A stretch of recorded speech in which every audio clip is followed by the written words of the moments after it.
Some new aircraft are helping EMS crews on the Suncoast save lives. SNN's Melissa Warren was in Punta Gorda today at the Charlotte County Airport, where that new aircraft was unveiled, and has more on how these helicopters are helping. Melissa. Well, I spoke with members of the Aeromed transport team, like Kathy Cook, who got to show off one of the new team's aircraft at the open house today. She says the new helicopters make all the difference when you're in the business of saving lives.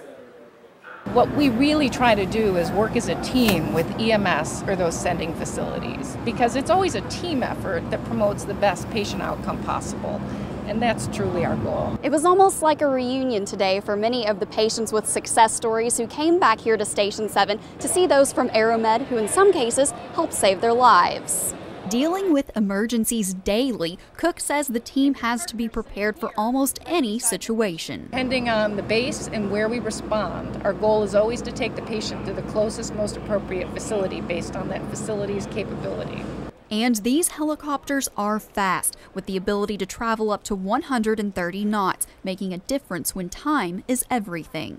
They're very fast. They're outfitted with all of the FAA and NTSB recommended safety items. But Cook says just having 4 new helicopters that are standardized makes it easy for all Aeromed staff, no matter what base or hospital they work with. All of our Bell 407 aircraft are configured exactly the same. So medical equipment are in all the same locations, the radios are the same, so that I can have a crew member that might float to one of the other bases and be able to operate very quickly. And of course, that standardization really promotes safe operations, which was our goal.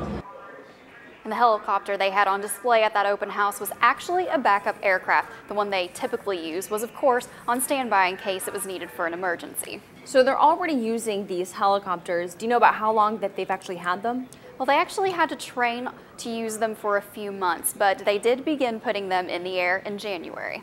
All right, thanks, Melissa.